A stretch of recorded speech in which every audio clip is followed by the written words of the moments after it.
रामायण का एक छोटा सा वृतांत। रामायण क्या है? जिस मनुष्य में प्रेम, त्याग और समर्पण की भावना हो, उस मनुष्य में राम ही बसते हैं। जीवन की इस भागदौड़ में यदि कभी आपको समय मिले रामायण पढ़ने का, तो रामायण को पढ़ने व समझने का प्रयास कीजिएगा। रामायण जीवन जीने की सबसे उत्तम शिक्षा देती है। चारों भाइयों का प्रेम और त्याग एक दूसरे के प्रति अद्वितीय और अलौकिक है। एक रात की बात है, माता कौशल्या जी को अपने महल की छत पर किसी के कदमों की आहट सुनाई दी। उनकी नींद खुल गई। पूछा, कौन है? मालूम पड़ा सबसे छोटी बहू यानी शत्रुघ्न जी की पत्नी श्रुतकीर्ति जी हैं। माता कौशल्या जी ने उन्हें नीचे अपने पास बुलाया। श्रुतकीर्ति जी आई, चरणों में प्रणाम कर खड़ी रह गई। माता कौशल्या जी ने पूछा, बेटी श्रुति, इतनी रात को अकेली छत पर क्या कर रही हो? क्या नींद नहीं आ रही? शत्रुघ्न कहाँ है? श्रुतकीर्ति की आंखें भर आई। कौशल्या माँ की छाती से लिपट गई। बोली, माँ, उन्हें तो देखे हुए 13 वर्ष हो गए। सुनकर कौशल्या जी का हृदय कांप गया। तुरंत आवाज लगाई, सेवक दौड़ आए। आधी रात थी, पालकी तैयार हुई। आज शत्रुघ्न जी की खोज होगी। माँ चली। आप जानते हैं शत्रुघ्न जी कहाँ मिले? अयोध्या जी के जिस दरवाजे के बाहर भरत जी नंदीग्राम में तपस्वी होकर रहते हैं, उसी दरवाजे के भीतर एक पत्थर की शिला है। उसी शिला पर शत्रुघ्न जी अपनी बाह का तकिया बनाकर लेटे मिले। माँ शत्रुघ्न जी के सिरहाने बैठ गई। हौले से बालों में हाथ फिराया तो शत्रुघ्न जी ने आंखें खोली। माँ उठे, चरणों में गिरे। माँ, आपने आने का क्यों कष्ट किया? मुझे बुलवा लिया होता। माँ ने कहा, शत्रुघ्न यहाँ क्यों? शत्रुघ्न जी को रुलाई फूट पड़ी। बोले, माँ, भैया राम जी पिताजी की आज्ञा से वन चले गए। भैया लक्ष्मण जी उनके पीछे चले गए। भैया भरत जी भी नंदीग्राम में हैं। क्या ये महल, ये रथ, ये राशि वस्त्र विधाता ने मेरे ही लिए बनाए हैं? शत्रुघ्न जी की बात सुनकर माता कौशल्या जी निरुत्तर रह गई। देखो, क्या है ये राम कथा? यह भोग की नहीं, त्याग की कथा है। भगवान राम को 14 वर्ष का वनवास हुआ तो उनकी पत्नी सीता जी ने भी 14 वर्षों का कठिन वनवास सहर्ष स्वीकार कर लिया। परंतु बचपन से ही बड़े भाई की सेवा में रहने वाले लक्ष्मण जी कैसे राम जी से दूर हो जाते? माता सुमित्रा से वन जाने की आज्ञा लेकर जब लक्ष्मण जी पत्नी उर्मिला के कक्ष की ओर बढ़ रहे थे, तो सोच रहे थे कि माँ ने तो आज्ञा दे दी, परंतु उर्मिला को कैसे समझाऊंगा, क्या बोलूंगा उनसे? यही सोच विचार करके लक्ष्मण जी जैसे ही अपने कक्ष में पहुंचे, तो देखा कि उर्मिला जी हाथों में आरती की थाल लेकर खड़ी थी। उर्मिला जी बोली, आप मेरी चिंता छोड़ प्रभु श्री राम की सेवा में वन को जाओ। मैं आपको नहीं रोकूंगी। मेरे कारण आपकी सेवा में कोई रुकावट ना आए, इसलिए साथ जाने की जिद भी नहीं करूंगी।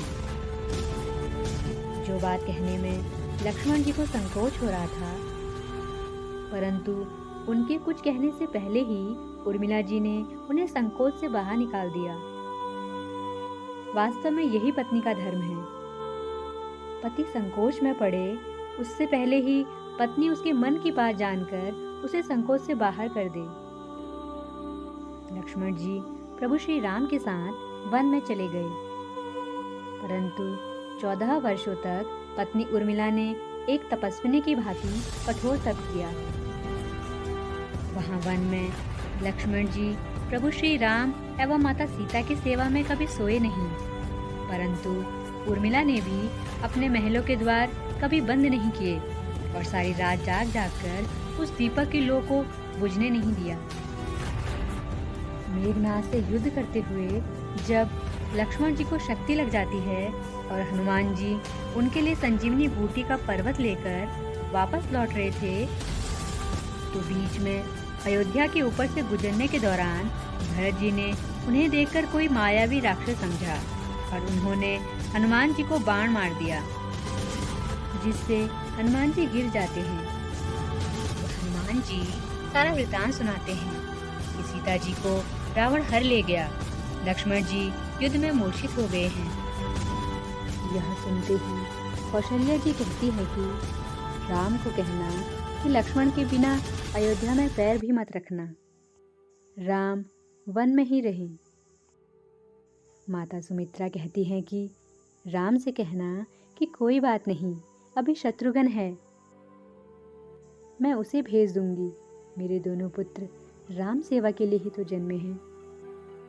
माताओं का प्रेम देखकर हनुमान जी की आंखों से अश्रुधारा बह रही थी, परंतु जब उन्होंने उर्मिला जी को देखा तो सोचने लगे कि यह क्यों एकदम शांत और प्रसन्न खड़ी हैं।